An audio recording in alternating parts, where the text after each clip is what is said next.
Hi there. If you've wasted your time with Twitter recently, or this is far in the future and someone sent you this video in response to a tweet or something, you'd see that apparently I've had my DMs leaked. Well, not really. Someone put up a few screenshots of 2 isolated public comments out of long threads that are omitted, and a few DMs that are half cut off.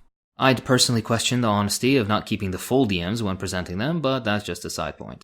If you didn't know, I always have my DMs open, and if you ever want to ask me something, you're more than free to. I respond to all my DMs, but it can take a minute for me to get to yours, because I get around 20-ish a day every day. With that said, though, for some reason, some people are painting these out to be so secretive and clandestine, leaked DMs that I never wanted people to see, or something. How a public comment gets leaked, I have no idea. Very strange. This will all be timestamped, so feel free to jump around if you like. Do note, something that I've found funny is that I have answered over 3,000 DMs, actually more than that, on my relatively short time on Twitter, and the most problematic takes that could be found are intentional, context-removed, nuanced comments, all several years old by the way, about complex events in which my text is never fully presented. I think that honestly speaks for itself. Regardless, I'll go through all of them and we can talk about it. Anyways, the person in question who shared these supposedly leaked DMs shall remain unnamed, and I strongly urge you not to disturb or harass them in any way. I'm unsure of their intentions, as they've been somewhat uncharitable towards me, but I believe they're just trying to bring forward something they believe to be problematic about a member of the leftist community. These sort of efforts help us grow, and is commendable, in my opinion. I want nothing but transparency with my community, and criticism, including self-criticism, is a core value of what makes us leftists. If this person would like to reach out to me directly, they're more than welcome to. Let's get to those sneaky leaked DMs, then, shall we? Underneath the damning tweet, I wrote, I invite every single person who has any issue with any statement I made to DM me. I keep them open for a reason. With the appropriate context, all of this isn't actually all that controversial, and I'm confident I can make that clear. Strong words, right? With this said, this person in question derisively replied, all this isn't actually all that controversial. In what world would calling Kurds reactionary, denying the Anfa genocide, and Halabja chemical attacks, saying you're a fan of the Ottoman Empire, and defending Saddam not be controversial and horrible takes? Well, those are all some wild claims, strangely skewed, even. How about we give the context, and you guys be the judge yourself of what I was trying to say. Let's get to it. We'll start with the calling Kurds reactionary bit.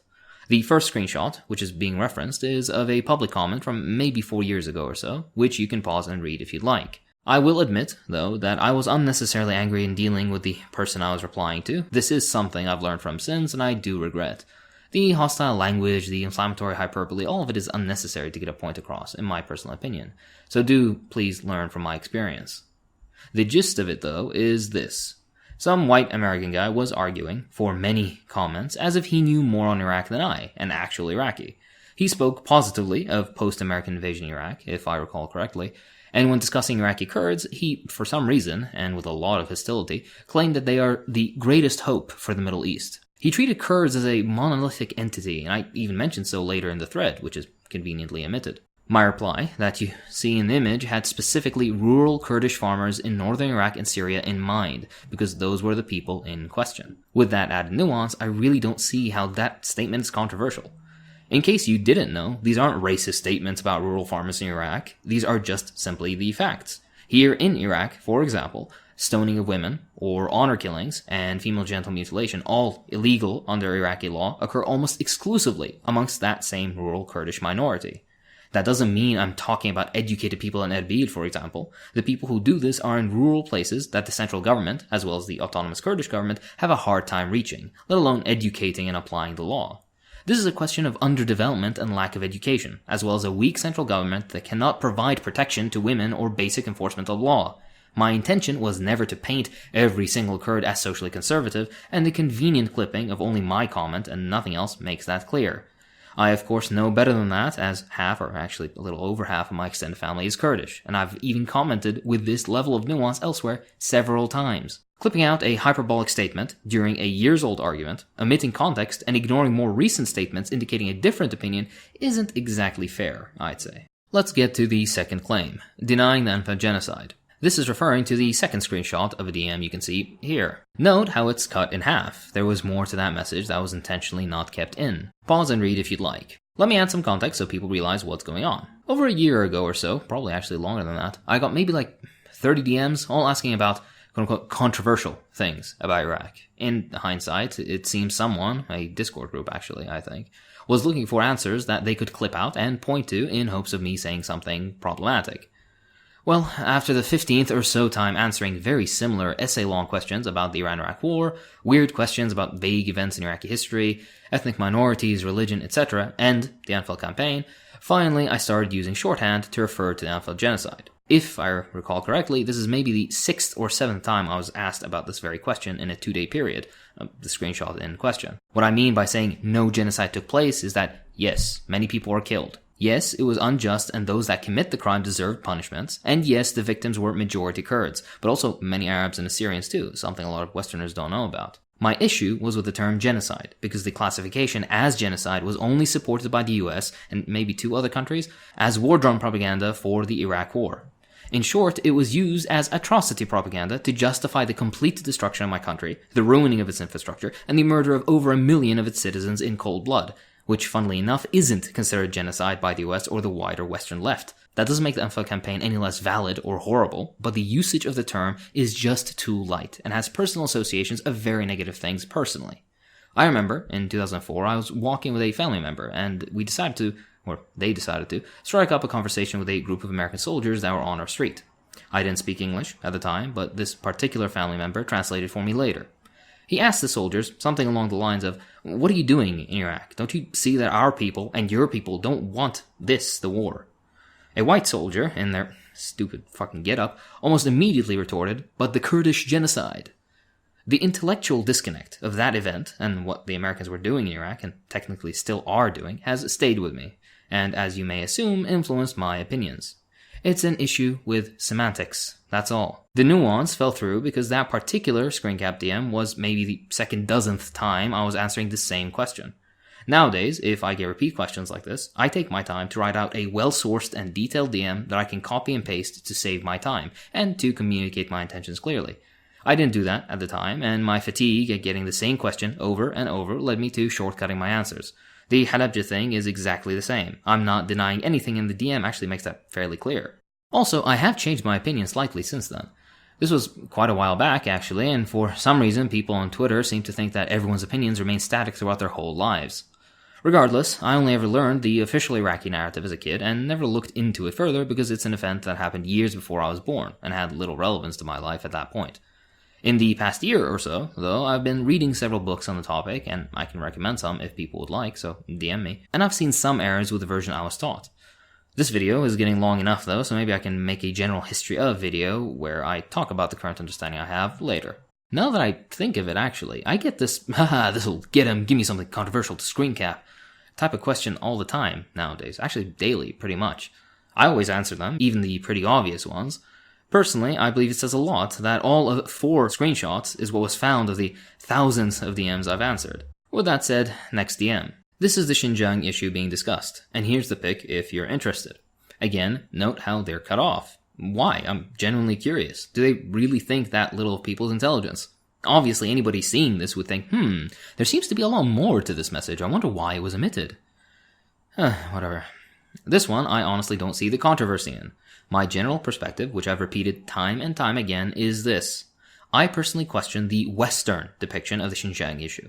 Western press has routinely presented photos that aren't from China at all as Uyghur detainees, has intentionally mistranslated Chinese documents to force the worst possible meaning out of certain terminology used, have claimed ridiculous things like Uyghur women having 6 IUDs forcibly placed into them, have constantly relied on the work of Adrian Zenz, who has been so thoroughly disproven that it boggles the mind how some people still accept him as a source. I can go on. If the Xinjiang issue was truly as the West portrays it, why would they have to rely on so many lies that get debunked by laymen on the internet? Honestly, the truth speaks for itself. There would be no need to embellish, or, more accurately, outright lie about what's happening. With that said, that doesn't mean I think it's paradise. Increased police presence is never a pleasant thing to see. I've never claimed no injustices have ever occurred. In fact, I think China has committed many mistakes in their approach towards extremism in Xinjiang, and I plan on covering this in a future video. My sole point is, well, how about I quote the cutoff section of the DM, actually. In my personal experience, though, the position of the Chinese on re-educating radicalized segments of their population through language programs, vocational schooling, and proper religious guidance is a dream that I wish would take place in my country, Iraq.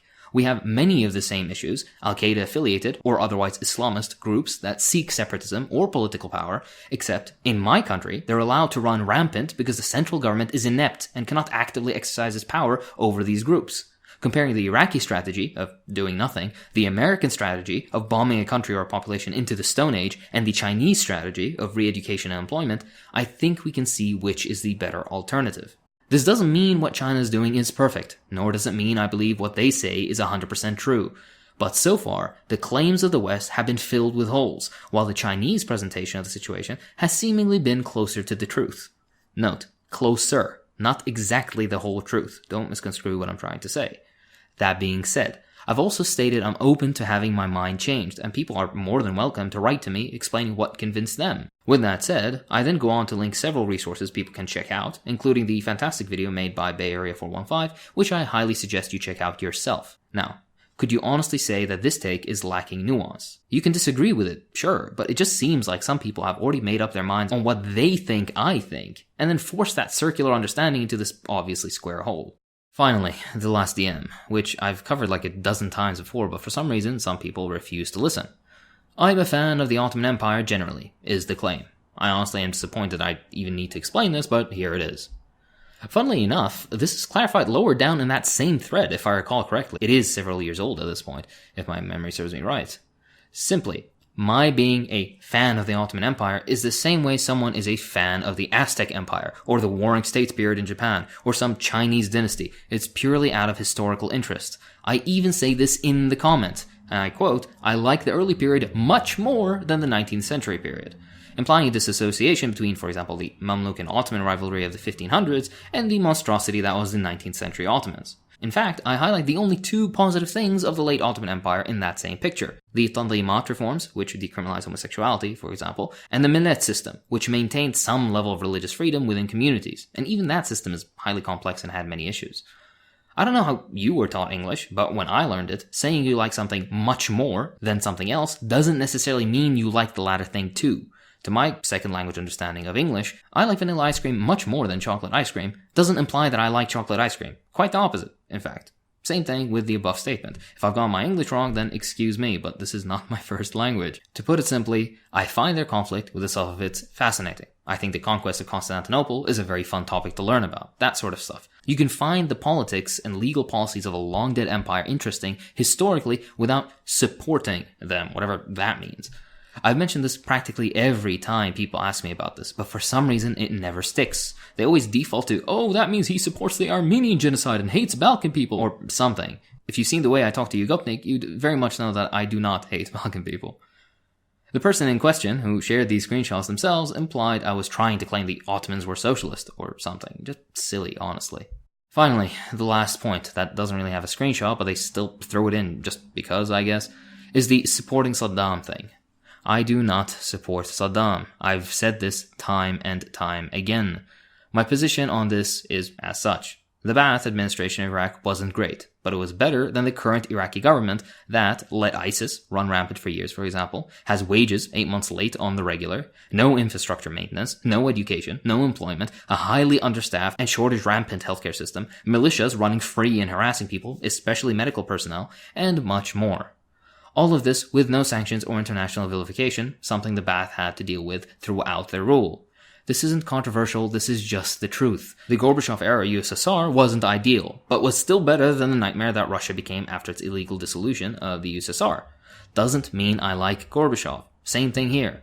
And that's that. I'm assuming the best of the person who posted this and those that compiled these quite old comments and DMs.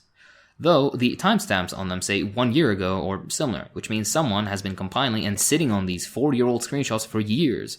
Very strange behavior. In good faith, I appreciate those in the community that want transparency with my opinions, as well as those that see something that is seemingly problematic and as a result want to highlight it. I ask anyone who disagrees with me or finds my take still problematic to engage with this video in good faith. If they continue to hold the same opinions, even with the added context, then please let me know. DM me, anytime. We can talk about my positions and yours, and hopefully we can reach a common and educated understanding based on mutual respect. As for those that still dislike me or have issues with my opinions, that is perfectly fine. In fact, I actively invite that. I want to hear differing opinions. I want to correct mistaken beliefs that I may have, and to further grow. Regardless, I'll share with you some Arab wisdom. Take the good and leave the bad. Feel free to use adblock and not contribute to my Patreon while watching my videos if it helps you learn about something. We don't need to all agree as long as we collectively learn and grow together, in my opinion. That is that. Sorry about this impromptu video. What was supposed to go up today was a video on mutual aid, community organizing, and organization building. But this and YouTube not accepting the upload got in the way. That'll be up eventually, so stay tuned. I'd like to thank my patrons, so thank you too. Thomas Kelly, 5 Signs Your Cat is a Communist, Cale Morrison, Dr. Cockring PhD, oh wow, Riley Cooper, Travis Armstrong, Hayan Ahmadi, Max Peterson, Matthew Nevish, Beginner Mind, Ayo Hillary, Phil Bond, Stephen Weston, Shadi Al-Hosari, Nadalyn Zoe, Safik Eyemind, Andrew Sharami, Van Penner, XVII, or 17, I guess, Constantine Blaze, Aidan Murphy, Lazy Man Ramblings, Bigwig, J.D. Leon, Rose Red Flechette, Steve, I Think, Therefore I Come. Jesus Christ. Poop, okay, lovely. Thomas Gregory Abry, Punpun1, Sin, Gable12347, I'm the Messiah, Gingri, Comrade Brandon, Michael C., Ian Fifield, DeFi Data, Akoko, Wilhelm Jackson, Gungun1, Marco VT, Prabdeep Kuner, Red Dow, Tokerface, Jack Badfour, Jilgang Jofan FN, Nicholas Nimitz, Freya, Zachary Schultzman, Max Bendick, Trake Peltier, Ken Arroyo Ohori, Ben Redward, Fallen Ascendant, Dali, Guillermo Lukowski, Robert Ross, B-Boy Bulo Bays, Turiosu, Henry Bryant, Close Sniper, Asa Forsyth, Calm Noms, Stephen J. Arthur, Henry Erickson, or slightly Erickson, Avlin Wu, Jose Barrera, Thomas Cranador Han, O'Rob, Priest2550, Nick, ZFM Shona, Frank Bugenhagen, Beer King, I Am the Sniper, and Theo Hara. I'll see you in the next one.